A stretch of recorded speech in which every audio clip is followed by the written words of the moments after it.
Allison walked slowly along the boardwalk. She was returning home from work. It was a difficult day. She was on her feet all day long, and by late afternoon, she felt the pain in her lower abdomen and lower back. Her baby was restlessly tossing and turning in her belly at first, and then stopped. Allison worried about whether the baby was okay. There was only one thing to make her happy on this gloomy evening. Vincent was supposed to visit her tonight, and Allison was thinking about what she would buy at the grocery store to make a delicious dinner. She wanted to go on maternity leave as soon as possible to spend more time with her beloved and enjoy this pregnancy. But maternity was still a month and a half away. Now she could only dream of waking up in the morning and cuddling in bed, making breakfast slowly, and then taking long, pleasant walks in the park, or just relaxing on the waterfront and watching the beautiful sunset. She also dreamed of buying different things for the baby. She imagined shopping, maybe even together with Vincent, holding hands and laughing, discussing what stroller or crib they would buy for their son or daughter, and if Vincent finally decided to move out of his mother's house and live with her as he promised, they would argue in the evenings about what name they should choose for the baby. Allison had high hopes for tonight. She thought that tonight Vincent would ask her to live with him, or even ask her to marry him. While thinking about it, she didn't immediately hear the phone vibrate in her purse. The girl usually turned off the sound at work, but today, on her way home, she forgot to switch off silent mode. At first, Allison didn't even realize why it sounded so quiet and somewhat timid, as if her phone didn't want her to hear and answer the call. "Hi, Allison," she heard the voice that was so dear. The mother-to-be wanted to hear this voice as she thought about her baby. It was the voice of her beloved, the voice of the father of that baby. "Vincent, hello. Why are you calling? Have you changed your plans? You promised to come tonight. I'm about to cook dinner," the girl replied. "Look, I'm not coming. I'll never come to you again. I've thought about it and decided I'm not ready for a serious relationship, and I don't want this baby," the man muttered quietly and timidly. "Vincent, what are you talking about? What do you mean you don't want this baby? I'm 6 months pregnant." Allison didn't want to believe the harsh words she had just heard. "I think we should break up. I'm sorry, but go on without me. From now on, you have your life and I have mine, and there's nothing between you and me. That's it. Goodbye." And Vincent hung up. In a moment, the whole world collapsed. Allison was standing on the sidewalk. Random passers-by were rushing past her, and she couldn't move. Her eyes were staring at one point, and she couldn't see anything else. Her brain refused to believe what had happened. She thought she was sleeping and having a nightmare. This nightmare would be over soon, and everything would be okay again. "Help! Help!" Allison heard a sharp scream and came to her senses. She flinched and immediately rushed toward the sound of the scream. Near the boardwalk, she saw some movement behind the trees. She got a little closer and realized a guy was lying on the ground, and 3 drunken men were kicking him. "Get out of our country, migrant! What the hell do you want here? Go home! Don't make us so angry!" The thugs were kicking a young, foreign-looking guy, while a janitor was running around them and waving her hands helplessly. "Bastards!" Allison didn't panic and grabbed the lawn rake the janitor was using to rake up the leaves. "Get out of here, bastards!" When they saw the pregnant woman with a distraught look and the rake in her hands, the thugs quickly sobered up and decided to leave, continuing to swear and curse all the migrants everywhere. Allison dropped her threatening weapon and walked over to the boy to examine his wounds. "Can you talk?" the girl asked. "Yes," the guy said, breathing heavily. "Thank you." "Let me call an ambulance," Allison suggested. No, don't. I'm fine. They didn't have time to injure me too badly. You saved me," the guy mouthed, Get up, let me help you. You're dirty and they tore your clothes. Let's go to my place. You can wash your face and we'll wash your clothes. And we'll make sure you don't have a concussion. What's your name? The girl asked, helping him up. Daylor, the boy answered. Oh, what a beautiful name. I'm Allison. It turned out that the guy came here from another country to work. He'd been working at a construction site for 3 months, and when payday came, his employer stopped answering the phone and didn't even pay a fifth of what he had to pay. I promised to send money to my mother. She's sick, and I have sisters growing up. I'm the only breadwinner in our family since my father died long ago. I used to send them everything I earned, but now I don't know what to do. Do I have to go back to the construction site to get scammed again? I might not get paid ever again, and I'll lose my time. They are dishonest people, but at home I have no chance to earn even this small amount of money. And my mother really needs help. So I'm trying to figure out what to do.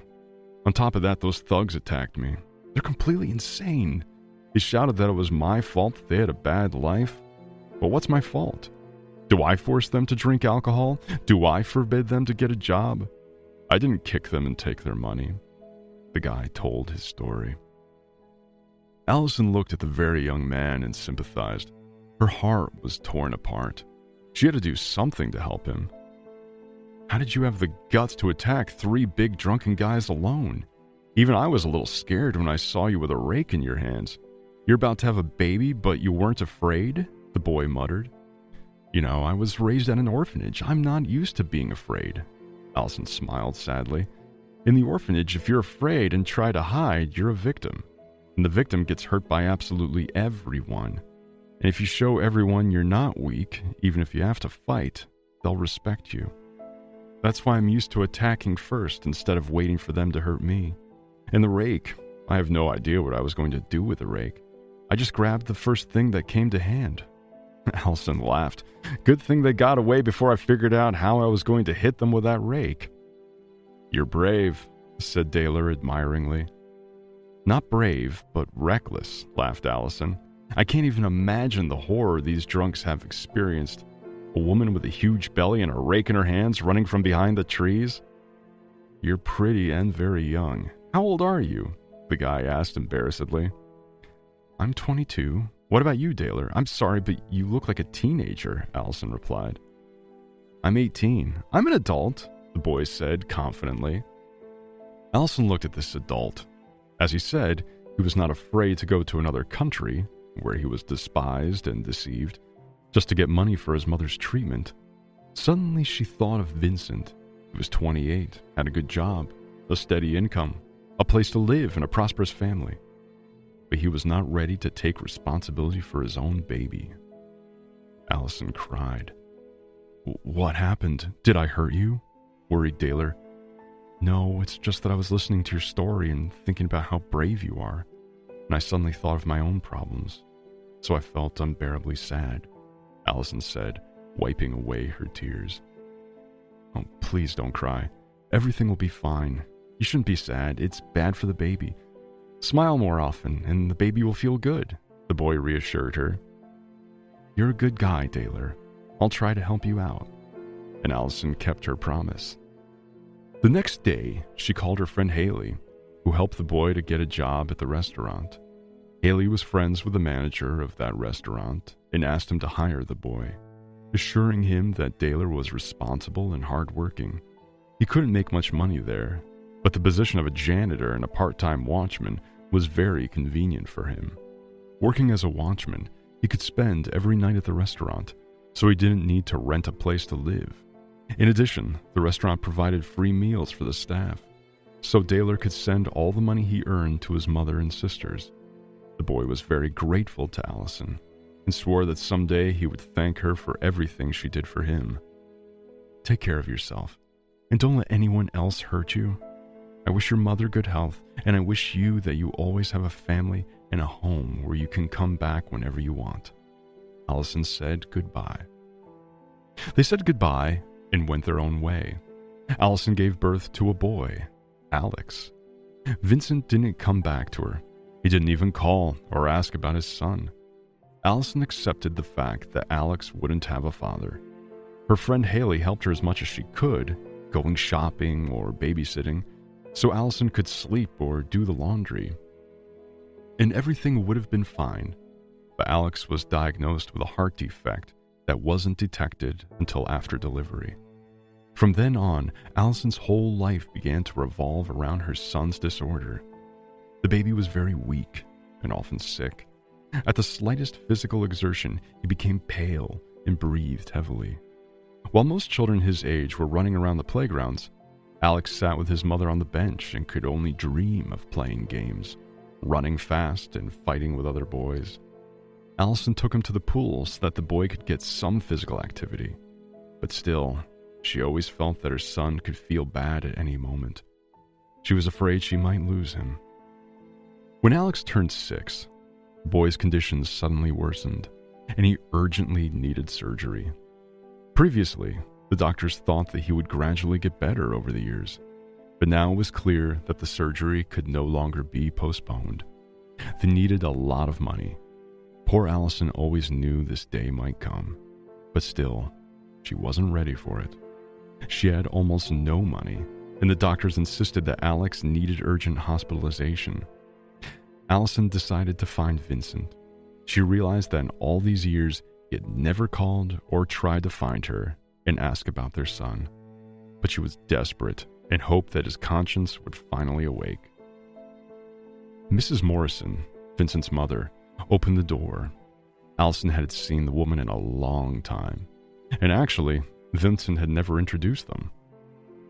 "Hello, excuse me, is Vincent home?" asked Allison. "Who are you?" the elderly woman wondered. "Don't you remember me? I dated your son a long time ago, almost 6 years ago," Allison replied. "Allison?" the woman asked in surprise. "Yes, it's me. Mrs. Morrison, is your son at home?" the girl asked timidly. "Oh, Allison, he's in jail," the woman replied sadly. "In jail? What happened?" The girl was shocked. She hadn't expected to hear that from his mother. Vincent was never inclined to break the law or commit crimes. Allison glanced at the living room where the woman who could have been her mother-in-law years ago invited her. Obviously, they were wealthy, a big house, expensive natural wood furniture. It wasn't like Vincent had to rob to survive. "What did he do? Why did he end up in jail?" Allison asked. "Allison, when he broke up with you, he met some bad girl. From the first moment I saw her, I knew there was no good outcome.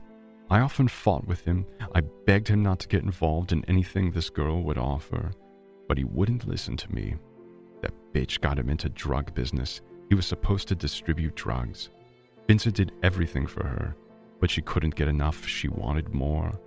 I couldn't stop crying when he got arrested. And that bitch broke up with Vincent and left the city with another man.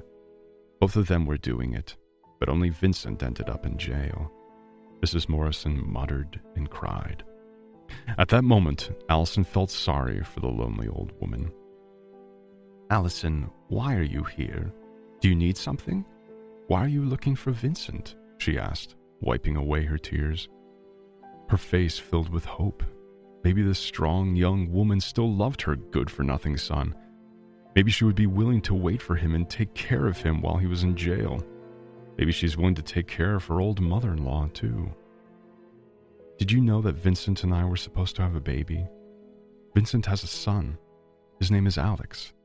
Allison was sure that Vincent had never told his mother that his girlfriend was expecting a baby. She was wrong. "Yes, I knew you were pregnant," Mrs. Morrison replied.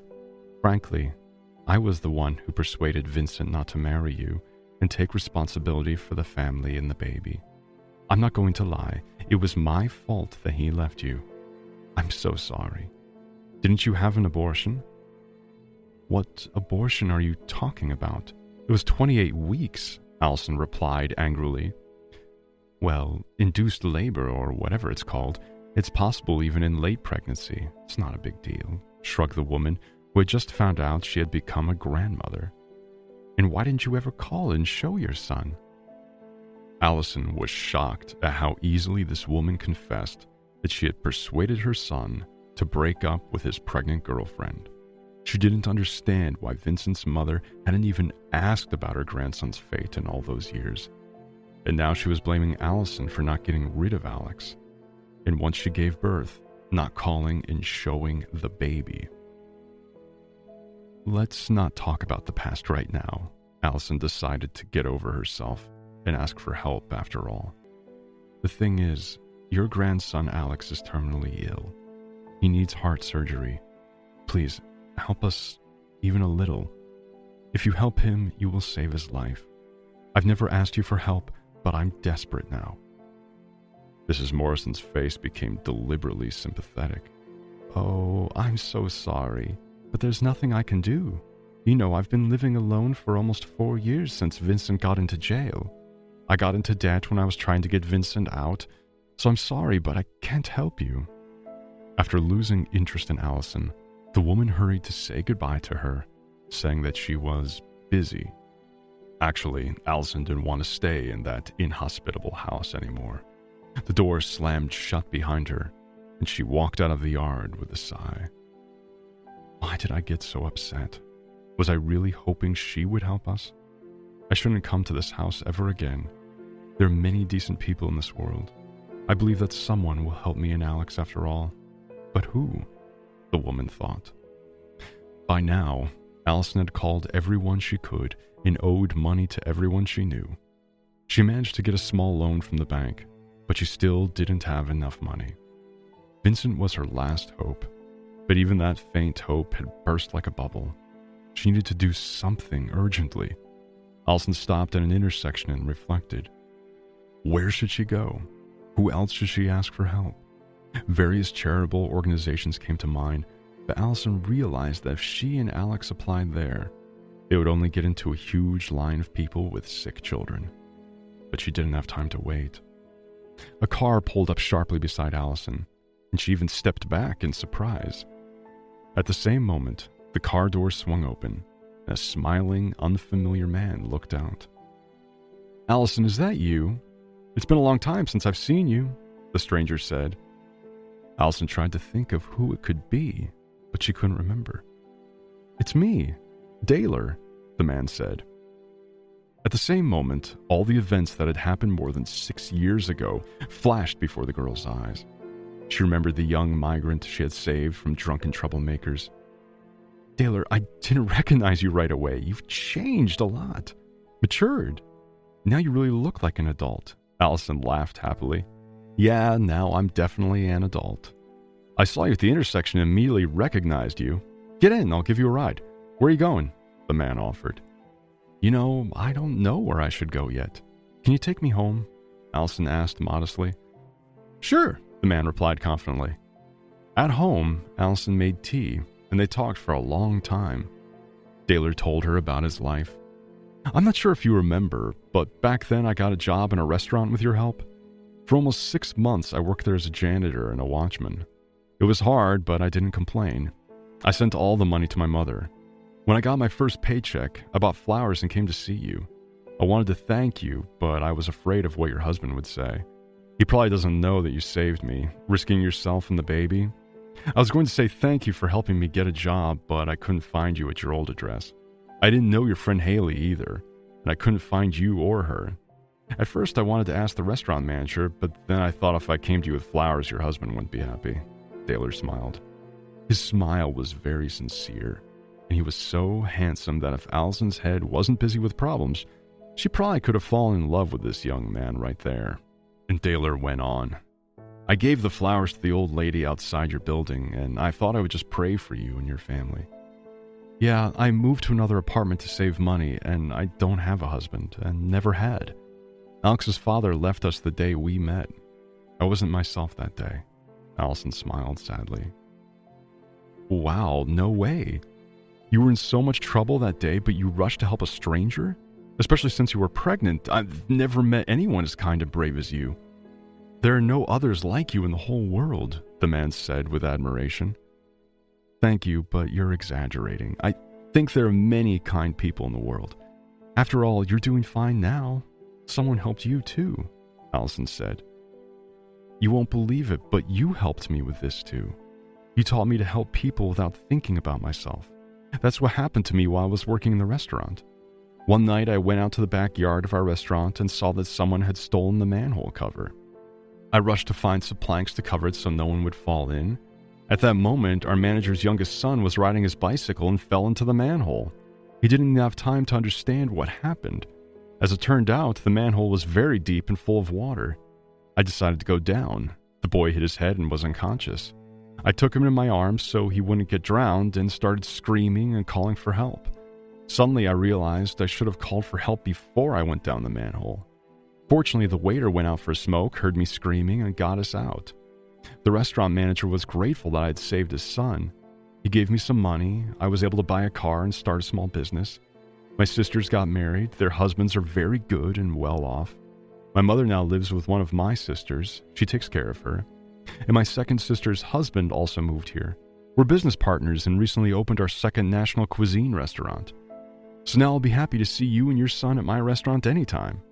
My sister became a famous chef and now works in my restaurant. She'll cook for you delicacies you've never tasted before. Come with your son. By the way, how old is he? About 6 years old, right? Where's he now?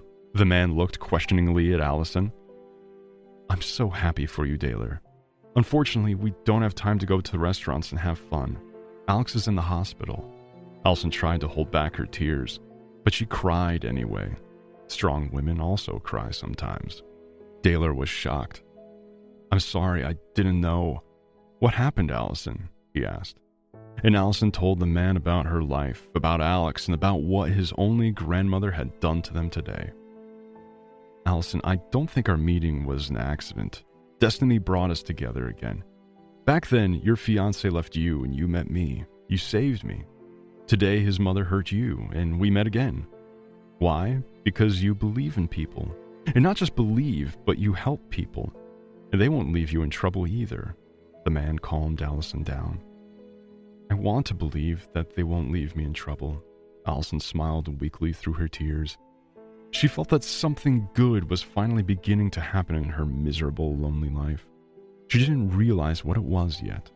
After all, she had never had a reliable man in her life. She never had anyone at all. And Daler kept going on. I won't leave you in trouble. Do you trust me, Allison? He spoke firmly and clearly so that this desperate, nice woman would hear him and believe him. Now you and Alex have me. Even if I have to be a watchman and a janitor again, I'll help you anyway. If I have to, I'll sell the business and the car, and then I'll start all over again.